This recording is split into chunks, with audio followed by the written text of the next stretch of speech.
귀한 은혜가 사모하는 모든 성도들 가운데 함께 하시기를 주님의 이름으로 간절히 축원을 드립니다. 저희 때는 그래도 그 해밍웨이의 노인과 바다라는 이러한 책을 많이 읽었던, 또 알고 있던 그런 책으로 기억하는데, 이게 사실은 너무 오래돼서 지금은 아이들이 잘 모르지 않을까라고 생각이 들긴 합니다. 그런데 그 책의 주인공으로 등장하는 이 산티아고라는 이 할아버지가 이 황새치인 그 말린이라는 커다란 물고기를 한 마리 잡는데, 그 조그만 배 하나로 그 물고기와 사투를 벌여서 이 물고기를 잡는데 84일이 걸립니다.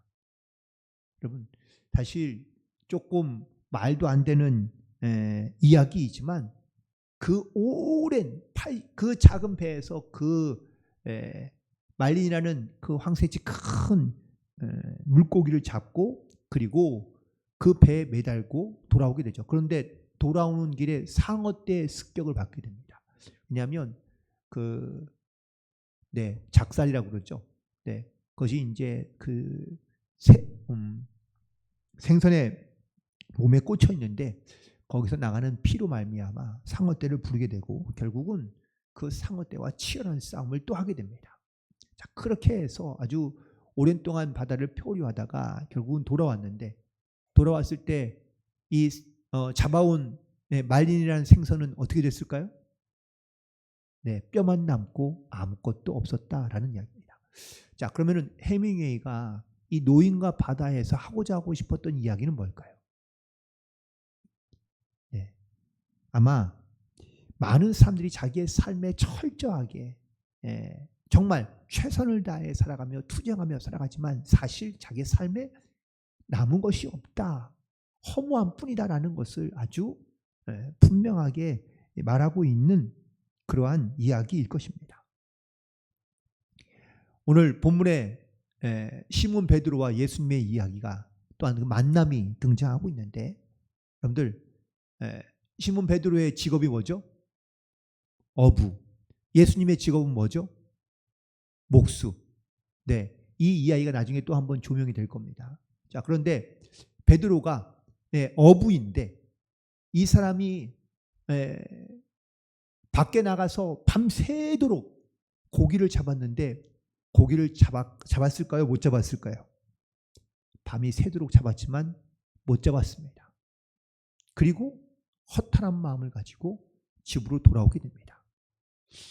그렇게 밤이 맞도록 혹은 밤이 새도록 그가 열심히 노력한 이유는 과연 뭘까요?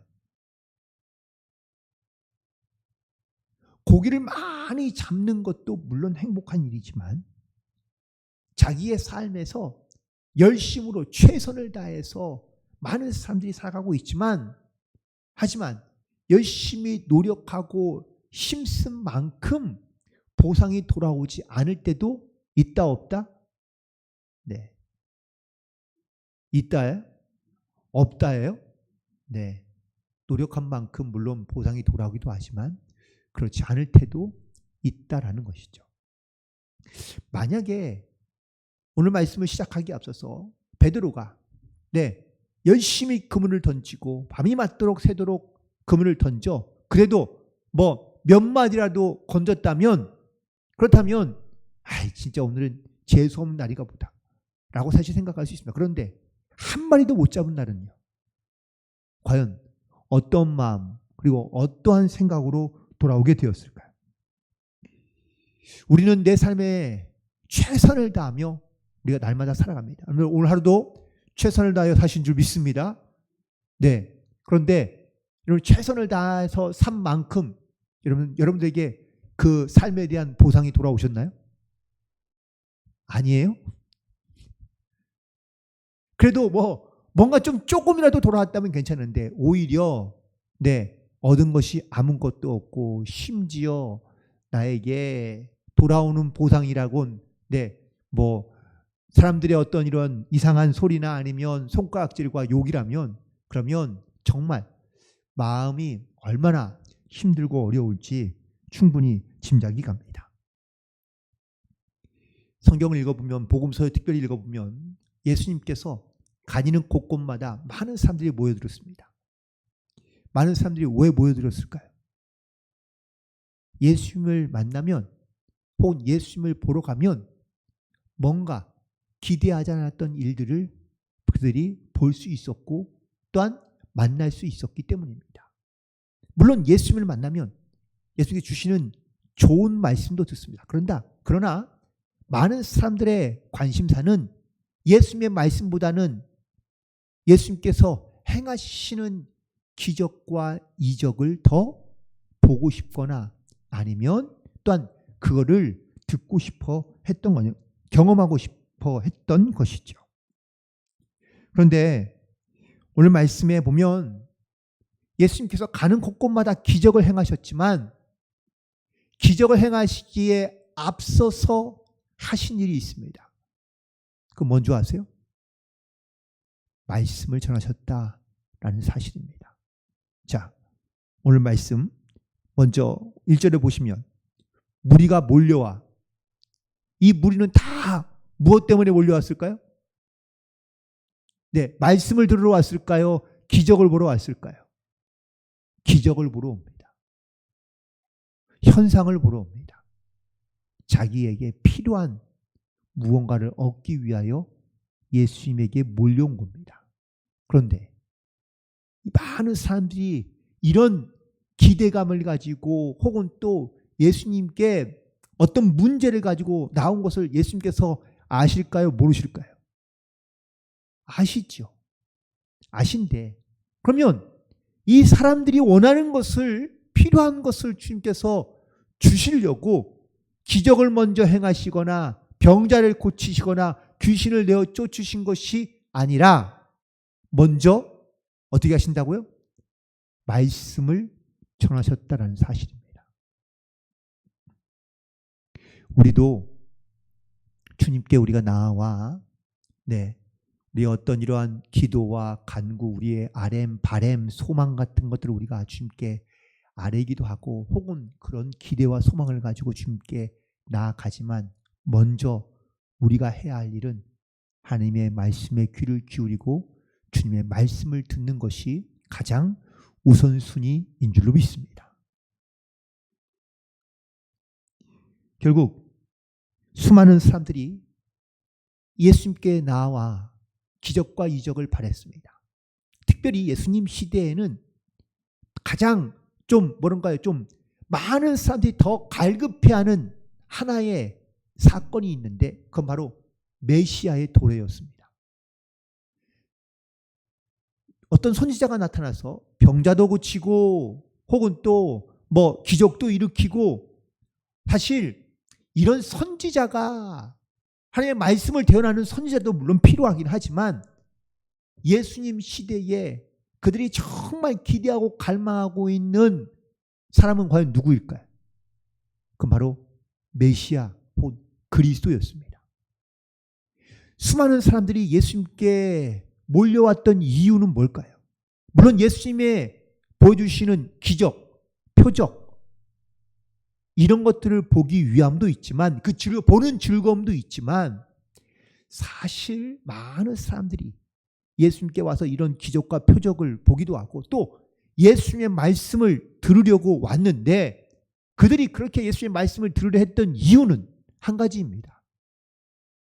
저분이 혹시 메시아이지 않을까? 우리가 기대하고 우리가 기다리던 메시아가 혹시 저분이지 않을까? 그런 기대감으로 가득해 있었기 때문에 이스라엘 백성들은 예수님께 나아왔던 겁니다. 그래서 예수님께서 하나님의 말씀을 대언하실 때에, 말씀하실 때에 그들은요 예수님의 말씀에 귀를 기울이며 열심히 듣습니다. 그리고 예수님께서 가시는 곳곳마다 몰려다닙니다. 마치 바람을 일으키는 것처럼 그렇게 해서 예수님을 따라다니고 예수님을 몰려다닙니다. 어느덧 예수님께서 이 호숫가에서 말씀을 가르치고 계셨는데, 그런데 이 호숫가에 사람들이 너무 많이 몰려들자 예수님께서 더 이상은 사람이 몰려드는 것을 보시고 이렇게 하다가는 예, 뭐 그들에게 또 이렇게 많이 몰려오는 것을 감당하지 못할 것 같아서 예수님께서 배에 오르셔서 그 배에서 바닷가에 해변가에 앉아 있는 사람들을 향하여 말씀을 선포하기 시작합니다. 그런데 마침 거기에 배 두 척이 있었고 그 배 두 척에서 그물을 싣고 있던 시몬 베드로를 보시게 됩니다.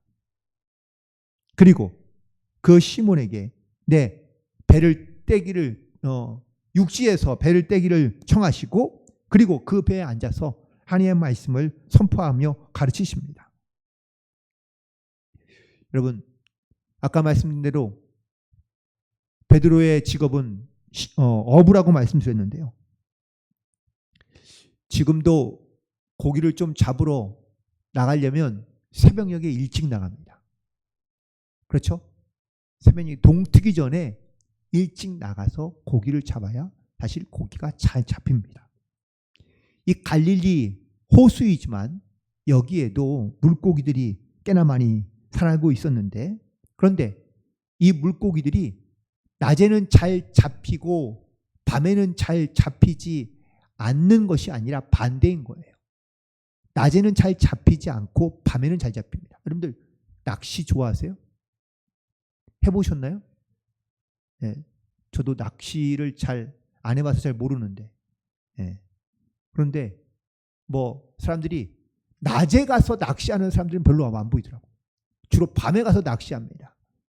이유가 밤에 훨씬 더 그 낚시가 잘 되기 때문이라고 이야기합니다. 그물을 던지고 낚는 것도 마찬가지였습니다.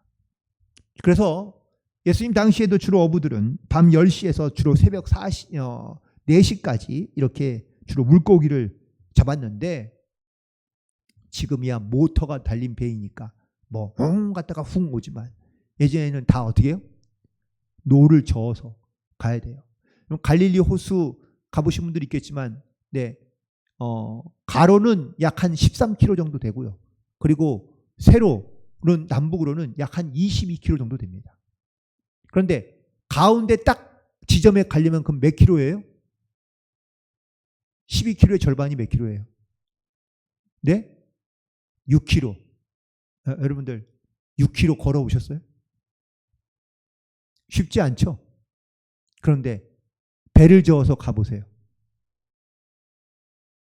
그물을 던지려면 그래도 좀 가까운 곳에 던지는 것이 아니라 좀 깊은 곳에 만약 가서 던진다면 그러면 적어도 4, 5km 정도는 노를 저어서 가야 되는 거예요.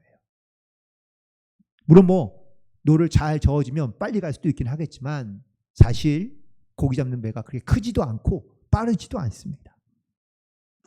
자, 그래서 이 베드로가 동료와 함께 물고기를 잡았는데 밤부터 새벽까지 다 그물을 던져 잡았지만 사실 한 마리도 잡지 못했다고 이야기합니다. 또 그 당시에는 무슨 그물이 무슨 특별한 기술이 있는 것이 아니기 때문에 거기 저녁이 되면 불빛이 없어서 그래서 사실 고기를 잡는 것도 쉽지 않습니다. 그래서 그 밤중에 그물이 좀 잘 보이게 하기 위해서 그래서 세마포를 주로 많이 썼다고 그래요. 왜냐하면 그 옷에서 약간 빛이 나거든요. 그래서 그물을 던졌다가 그 그물 속으로 들어오는 물고기를 보고 그 다음에 그 그물을 건져서 고기를 잡는 그러한 어떤 풍습을 가지고 있었다고 합니다. 그런데 오늘 본문에 있는 말씀의 배경은 그럼 시간상으로는 언제일까요? 아니 적어도 사람들이 몰려와서 예수님께서 말씀을 전하신다고 그러면 적어도 아침은 돼야 될 거 아니에요. 그 아침이라는 것을 증명하고 있는 말씀이 2절에 등장합니다. 어부들은 배에서 나와서 그물을 씻는지라. 그물을 씻는 시간이 언제쯤일까요? 아침 시간이라는 겁니다. 이때쯤 되면 그물을 내렸던 그물을 깨끗하게 씻고 정리해야 그리고 들어가서 조금 허기진 배를 채우고 한숨 자고 나와야 그 다음에 다시 또 저녁에 일을 할 수 있는 거예요. 그러니까 베드로는 오늘 사실 밤새도록 고기를 잡았지만 한 마리도 잡지 못한 이 어떤 이러한 허무함, 허탈함으로 인한 이런 피곤이 그 가운데 쌓여져 있는 것을 보게 됩니다. 그런데 오늘 이 말씀 속에서 이 말씀을 묵상하면서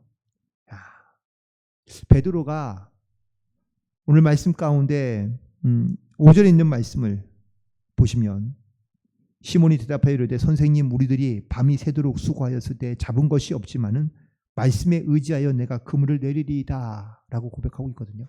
여러분들 이 짧은 한마디이지만 사실 이 말씀 가운데 베드로가 얼마나 육체적으로 아니면 정신적으로 혹은 또 영적으로도 그가 이 예수님의 말씀을 얼마나 의지하고 또한 순종하려 하고 있는지를 우리가 깨닫게 되게 되는데 오늘 본문에 있는 말씀을 다시 한번 묵상해 보면 이 베드로가 육체적으로는 얼마나 피곤한 상태인지 그럼에도 불구하고 예수님의 말씀에 의지하여 순종하고 있는 것을 보게 됩니다. 아까도 말씀드린 것처럼 예수님께서 아침에 이제 그물을 다 씻고 이제 퇴근하려고 하는 베드로를 붙잡고 내가 네 배에 올라가서 내가 조금 사용해야 되겠다라고 하시니까 베드로가요 사실 거절을 해야 되는데 거절을 못하고 그리고 예수님께 자기의 배를 내어드립니다. 그런데 예수님을 자기 배에 태워놓고 사실 베드로가 뭐 혼자 집으로 들어갈 수 있었을까요? 그렇지 못하니 예수님의 곁에 서서 예수님 혹은 예수님의 가까이에서 예수님의 말씀을 듣기 시작합니다. 그런데 예수님의 말씀을 들으면서 베드로가 과연 어떤 마음이 들었을까? 적어도 베드로가 예수님과 이전과는 만난 적이 있었는지 없었는지는 알 수 없습니다. 물론 4장에 보면 이 시몬의 장모의 열병을 고쳐주신 예수님의 이야기가 등장하는데 여기가 이 시몬이 베드로이지 않느냐라고 이렇게 얘기하는 사람도 많이 있습니다. 물론 이것이 학자들이 말하는 진짜인지 아닌지 사실 그거는 매우 중요한 어떠한 근거가 될 수도 있긴 하지만 아무튼 이 베드로가 예수님과의 어떠한 영적인 관계가 있는지 정확하게는 알 수 없지만 이 베드로는 예수님의 말씀을 들으며 그 마음 가운데 믿음이 생기기 시작하고 또한 예수님의 말씀 가운데 어떤 순종하는 마음을 갖기 시작하게 되었다라는 것이죠. 결국 예수님께서 깊은 데로 가서 그물을 내려 고기를 잡으라 라고 명하시자 베드로가 내가 말씀에 의지하여 그물을 내리리이다 라고 고백하고 있는데요. 여러분 베드로가 과연 순종할 수 있기 때문에 상황이 좋거나 아니면 힘들지 않거나 피곤하지 않거나 내가 할 수 있기 때문에 순종하는 것은 순종이 아니라 때로는 내가 상황도 좋지 않고 건강도 쉽지 않고 힘도 없고 때로는 귀찮기도 하고 어렵기도 하지만 그럼에도 불구하고 내가 하나님의 말씀에 의지하여 내가 그물을 내린다는 이 믿음의 고백처럼 우리도 주님의 말씀에 의지하여 우리의 믿음을 가지고 주님 앞에 나아갈 수 있는 그런 저와 여러분 되기를 간절히 소망합니다. 두 번째, 이 말씀에 의지한 베드로의 모습을 보면 자기의 경험과 상식을 뛰어넘는 순종을 하고 있습니다. 베드로의 직업이 뭐죠? 어부. 예수님의 직업은 뭐죠? 목수. 자, 그렇다면 고기 잡는 건 누가 잘할까요? 당연히 베드로가 낫죠. 예수님은 목수잖아요. 목수인 예수님이 고기 잡이를 얼마나 했으면 알면 얼마나 안다고. 예수님께서 다시 깊은 데로 가서 그물을 던져라라고 말씀하시네요. 아까 말씀드린 대로 여러분들, 이제 기껏 다 배를 빼가지고는 그물도 다 씻고 나왔는데 다시 깊은 데로 가려면 얼마나 가야 돼요? 6km는 노를 저어서 또 가야 되는 거예요. 그리고 상식적으로 그는 지금 이 게네사렛 호숫가에서 어부로만 한 20년 이상을 그가 고기잡이를 하고 있는데 아침에는 고기가 잡히지 않아요. 밤이 돼야 고기들이 물 가까이로 올라오기 때문에 그게 그래서 그물에 잡히는 거지. 날씨가 아침에는요 다 깊숙이 내려가 있습니다. 그러니 지금은 이 아침에는 날이 환할 때는 그물을 던져봤자 아무런 소용이 없는 거예요. 베드로가 이걸 알까요? 모를까요? 알죠. 목수인 예수님은 모를 수 있어요. 바다를 모르니까. 고기 잡는 일을 해본 적이 없으니까. 그런데 베드로가 순종하는 모습을 보세요. 밤새도록 수고하였을 때, 이건 자기 경험이잖아요. 잡은 것이 없지만, 이것도 경험이기도 하지만 상식인 거예요. 하지만 말씀에 의지하여 내가 그물을 내리리이다. 이거는 믿음입니다. 사실 예수님이 직업이나 아니면 어떤 전문성을 봤을 때는 베드로가 훨씬 더 전문가예요. 그런데 예수님의 말씀에 베드로가 내가 말씀에 의지하여 그물을 내리겠습니다 라고 순종하고 있는 것을 보게 됩니다. 우리는 가끔이 아니라 대부분 우리는 상식과 경험으로 이해할 수 있는 것만 순종하고 내 경험과 상식에서 벗어난 일은 순종하지 않습니다. 그렇다면 여러분, 경험과 상식으로 아는 것을 하는 것이 순종이라고 말할 수 있을까? 물론 그것도 순종이라고 말할 수 있지만 그건 순종이 아니라는 거예요. 왜? 경험으로 알 수 있고 상식으로도 이해가 되는 거기 때문에 할 수 있는 거. 이거는 누구나 할 수 있는 것을 말하고 있는 겁니다. 순종이란 내 경험과 상식으로는 도무지 받아들일 수 없지만 내 생각으로는 아니지만 하나님의 말씀이기 때문에 내가 믿음으로 순종한다. 주님이 원하시면 내가 그렇게 하겠습니다. 라고 고백하는 것이 이것이 바로 순종이고 이것이 바로 믿음인 줄로 믿습니다. 우리 가끔 어떤 사람들과 대화하고 이야기하다 보면 조금 자기의 선을 넘는 경우가 종종 있어요. 자기의 위치, 자기의 역할 혹은 어떤 죄송하지만 자기의 분수라는 것도 있는데 그런데 사람들이 자꾸 그 선을 넘으려면 어떻게 하죠? 제재시키죠. 절제하라고 그러고 자중하라고 그러고 참으라고 그러고 인내하라고 그럽니다. 예를 들어서 제 목사인데 어떤 믿지 않는 사람이 저를 찾아와서 목사님, 설교는 그렇게 하면 안 되죠. 설교는 이렇게 해야죠. 라고 만약에 저에게 말한다면 물론 내가 그 말씀을 듣고 그래 하나님의 말씀이지. 제가 그 말씀을 듣고 순종하며 나갈 수도 있지만 하지만 기분은 좋지 않겠죠. 이 사람이 정말 도를 넘고 있구나. 아니면 선을 넘었구나라고 생각할 수도 있습니다. 누군가 내 일에 전문적인 사람은 난데 그 전문적인 자기의 경험과 상식에 대해서 이건 아니라고 말하는 사람이 자기보다 더 뛰어난 전문적인 지식과 경험을 갖고 있는 사람이라면 우리는 금방 네, 순응하고 그리고 또 반응할 수 있습니다. 근데 만약에 그 사람이 전혀 지금 조언하고 있는 일에 대하여 전문가도 아니고 참 뭐 전혀 아무런 연관도 없는 사람이 나에게 조언하거나 혹은 나에게 충고를 한다면 여러분 그게 과연 충고로 받아들이고 조언으로 받아들일 수 있느냐? 그렇지 않은 거죠. 베드로를 보세요.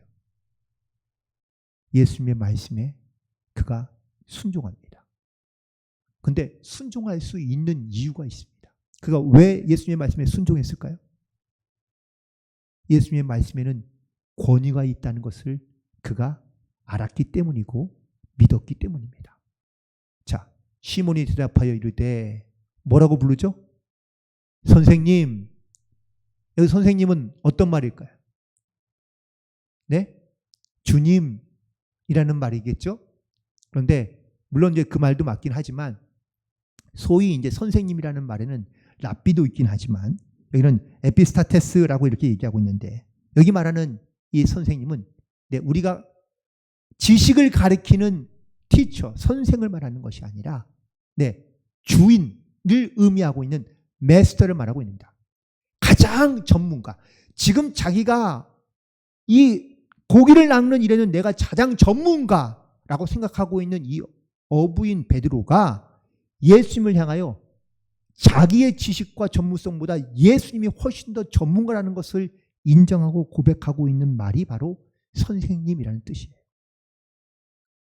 이 에피스타테스는 대장, 학장, 시장, 총장이라는 의미를 갖고 있는데 이 말의 가장 중요한 의미는 권위 있는 자라는 뜻입니다.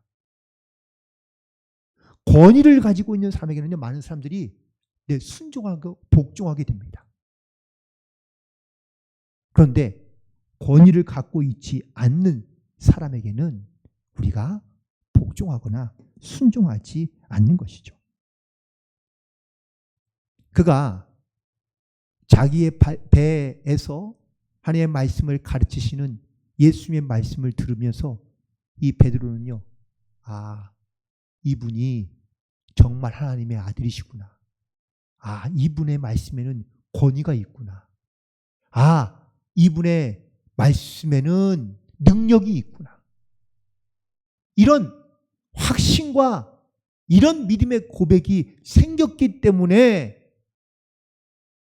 내가 말씀에 의지하여 그물을 내리리다라고 고백할 수 있었던 것이지, 말씀의 권위를 베드로가 알지 못하고 깨닫지 못했다면 아마 깊은 데 가서 그물을 던져라 라는 예수님의 말씀에 베드로가 만약에 이 말씀의 권위를 인정하지 않았다면 어떻게 했을까요?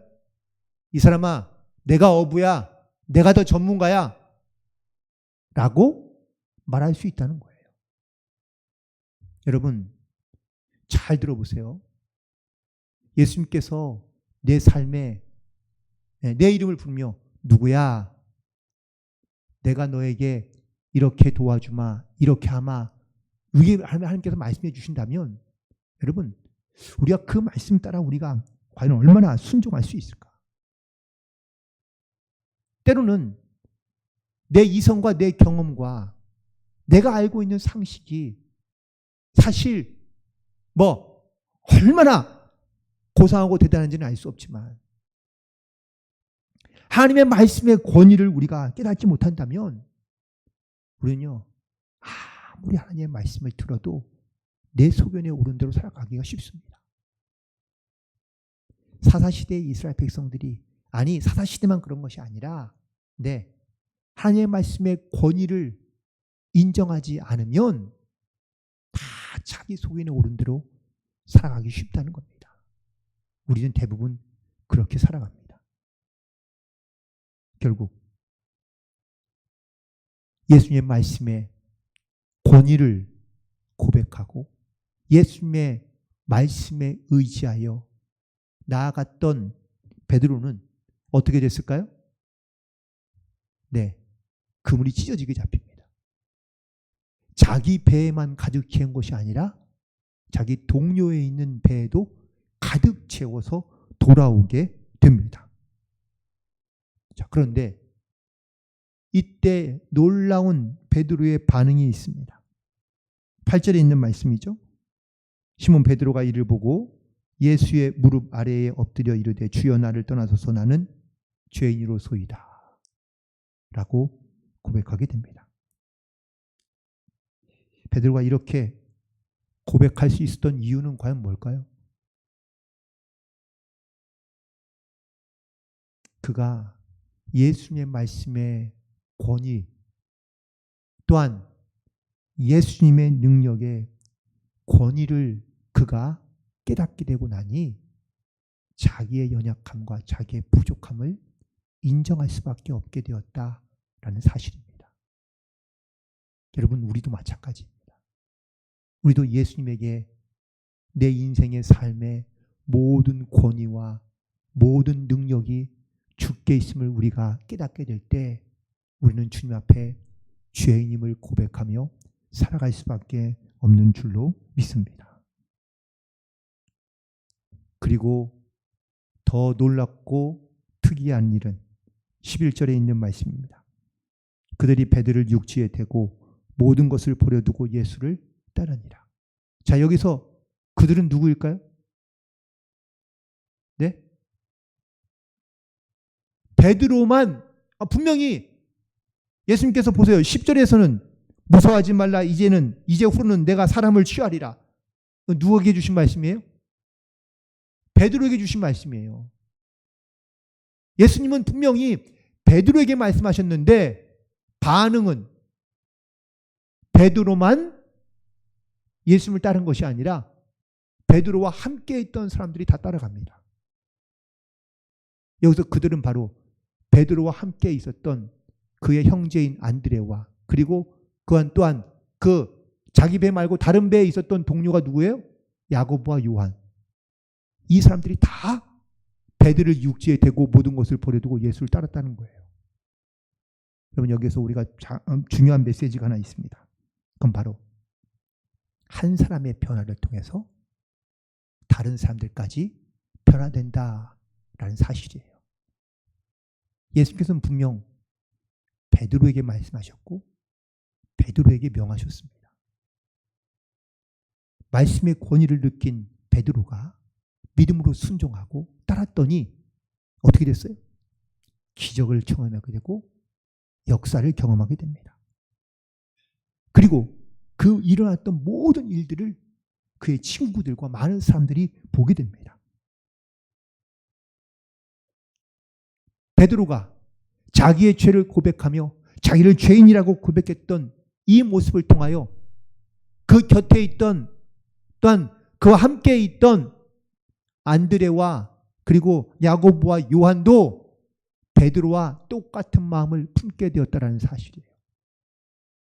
그리고 예수님께서 내가 사람을 취하리라 라는 이 말씀에 베드로만 예수님을 따른 것이 아니라 베드로와 함께 있었던 그들도 예수님을 따라 다니게 된 줄로 믿습니다.